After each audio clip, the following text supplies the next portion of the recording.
تو اس کو فوری نہیں دیا جاتا، لیکن دعا بعد میں کچھ عرصے کے بعد اس کی ڈیمانڈ پوری کر دی جاتی ہے۔ اور کبھی ایسا ہوتا ہے نہ فوری دیا جاتا ہے نہ بدیر دیا جاتا ہے، اس دعا کو ذخیرہ کر لیا جاتا ہے اور حشر کے دن اس کا بدلہ دیا جائے گا۔ اور روایت میں آتا ہے حشر کے دن جب ان دعاؤں کا بدلہ دیا جائے گا جن کا بدلہ دنیا میں نہیں ملا تھا، تو لوگ آرزو کریں گے کاش کہ دنیا میں کوئی دعا قبول ہی نہ ہوئی ہوتی، سارے صلے آخرت میں ملتے۔ اللہ اکبر۔ کبھی ایسا ہوتا ہے جو مانگا جاتا ہے وہ نہیں دیا جاتا، اس کے بدلے میں کچھ اور چیز دے دی جاتی ہے جو اس کی ضرورت ہوتی ہے اور جو اس کے لیے مناسب ہوتی ہے۔ وہ کچھ اور مانگ رہا ہوتا ہے لیکن اللہ اپنی حکمت کے تحت اسے کچھ اور عطا کر دیتا ہے۔ بہر صورت دعا قبول ہوتی ہے اور بندوں کے اٹھے ہوئے ہاتھ اللہ پسند کرتا ہے۔ آج یہ بھی بحث چلتی ہے نہیں مانگنا چاہیے، فلاں وقت میں نہیں مانگنا چاہیے، تو وہ کہتا ہے مجھ سے مانگو، جب بھی مانگو، میرا دست کرم تمہیں دینے پہ آمادہ ہے۔ اور اگر کوئی نہیں مانگتا تو فرمایا کل ما یابو بکم ربی لولا دعاؤکم، اے محبوب فرما دو اگر یہ نہیں مانگیں گے تو اللہ بھی پرواہ نہیں کرے گا۔ مانگنا تمہاری ضرورت ہے، اگر تم مانگتے رہو گے تمہاری جھولیاں بھرتا رہے گا، اور اگر تمہیں اس سے نہیں پکارو گے تو وہ بھی تمہاری پرواہ نہیں کرے گا۔ تو اس کی حضور دعائیں مانگو، وہ تو کہتا ہے مجھ سے مانگو۔ اللہ اکبر۔ دنیا داروں سے مانگے تو ناراض ہوتے ہیں، اللہ سے نہ مانگے تو ناراض ہوتا ہے۔ وہ کہتا ہے سوالی بن کے میری چوکھٹ پہ، مجھے اچھا لگتا ہے کہ تم مجھ سے مانگو اور تم جھولیاں پھیلاؤ، اور نہ میں صرف تمہاری ضرورت کو پورا کروں گا بلکہ اپنی جناب سے تمہیں مزید رحمتوں سے بھی نوازوں گا۔ تمہارے اٹھے ہوئے ہاتھوں کی میں لاج رکھوں گا، تم طلب تو کر کے دیکھو۔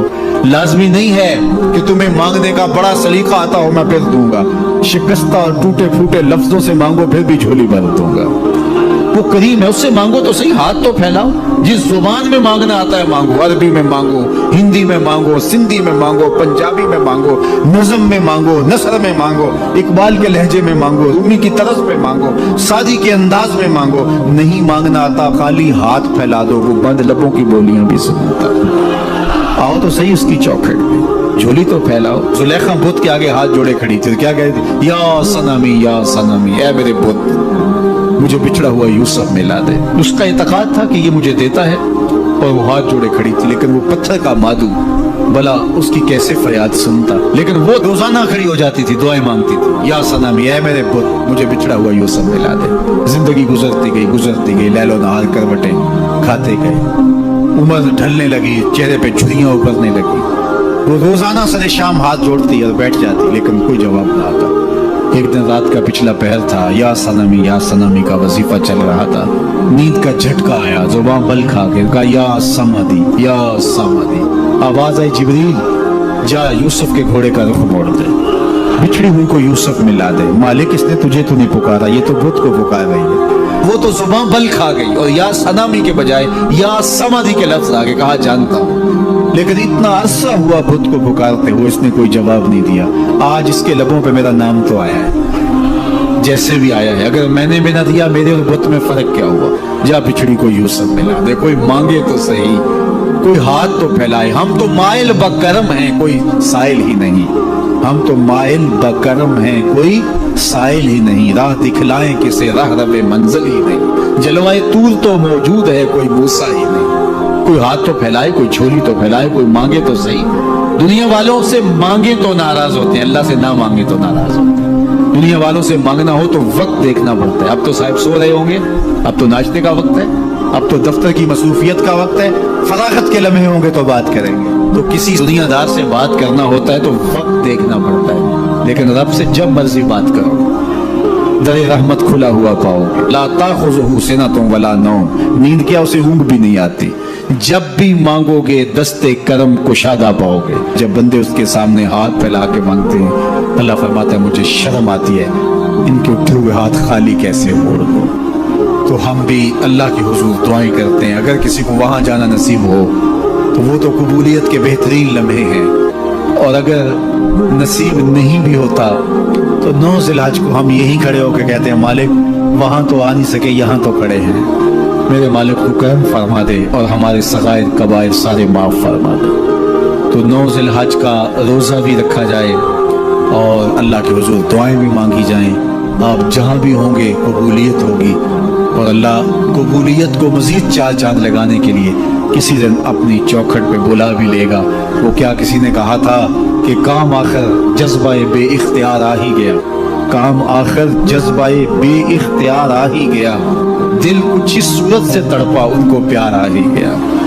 تو ایک دن اللہ ہمیں اس سعادت کے لیے اپنی چوکھٹ پہ بھی بلائے گا۔ اللہ آپ سب کو بار بار حج بیت اللہ کی سعادت میں۔ آج کے زمانے میں یہ بھی کہا جاتا ہے کہ ہم نہیں مانتے، تو اگر کوئی شخص نہیں مانتا تو اللہ کو اس کی پرواہ بھی نہیں، یہ ضرورت ہماری ہے۔